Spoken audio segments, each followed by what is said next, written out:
ladies and gentlemen. This is your boy Bedhead, broadcasting live from my bed. This is for a lot of DC Comics fans from the early '90s, all the way through the '90s. I'd say I got some pretty interesting news. So, DC Comics has freaking handed the rights to film a movie. Now, this is where the news is awesome, but bedhead. This is where the awesome news kind of gets shitty. I don't know if anybody remembers Lobo. Um, Lobo. See, right here's my Lobo in the mask versus the mask. Lobo's an alien. Lobo's an alien bounty hunter who's freaking awesome. Um, they created him originally. He was supposed to be like a parody of the Punisher and Wolverine and a few other Marvel characters, and he ended up becoming, like it says on his Wikipedia page, the poster boy for violence, ultra violence in this case.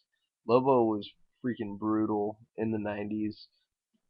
It was always like, I remember I was reading Lobo's Back issue #1 earlier, and he like just rips this dude's arms off for using ATM.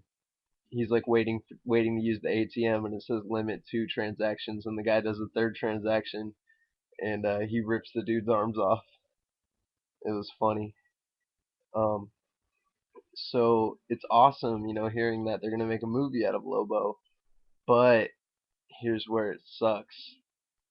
The guy that's gonna make this Lobo movie, the writer director, he just made Journey 2. I don't know if anybody remembers that, but it just came out. It had Dwayne the Rock Johnson, and it was a sequel to a Brendan Fraser movie. I guess they couldn't get Brendan Fraser back for it. It sucks, that this guy, it's in his hands, knowing that he's successful making children's films. Um, and back in 2009, Guy Ritchie wrote a script for Lobo, and they were going to use it, but I guess they wouldn't do a green light on it, and thank God they didn't, because it was going to be rated PG-13, and the story was Lobo comes down from space and lands on Earth, and then he befriends a little girl, and she becomes his conscience or whatever, and he like turns into a good guy, and it was rated PG-13, and that's retarded. Lobo's the most violent comic ever made, um, in my opinion, I think.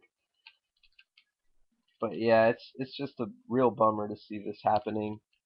Hopefully they stay true to what Lobo really is. Don't keep it on Earth. Don't put it anywhere near Earth. Lobo's a bounty hunter just going through space. And what I was thinking though is, right now DC is going to do their reboots with their film adaptations. They're going to redo Batman. A new Superman movie's coming out next year, and they're setting things up for Justice League. So all you Christopher Nolan Dark Knight fans, it's not going to be that Batman. It's going to be another Batman.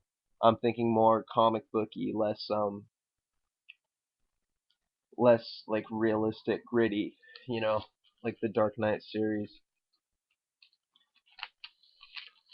But like Lobo needs to stick to the source material if they're gonna make this successful.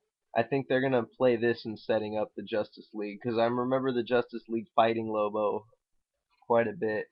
He was involved in there. Like, come on, check this guy out. That's bad right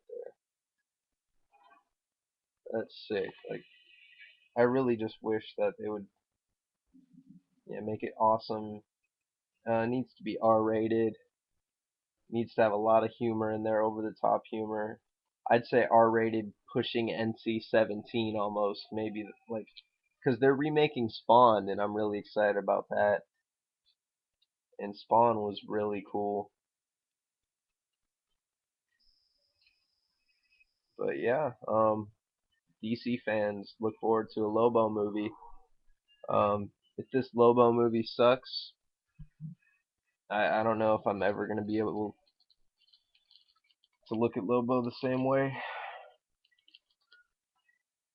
But I guarantee I'm gonna see this film, whether or not it sucks. If it sucks, expect angry letter from me. Bedhead out.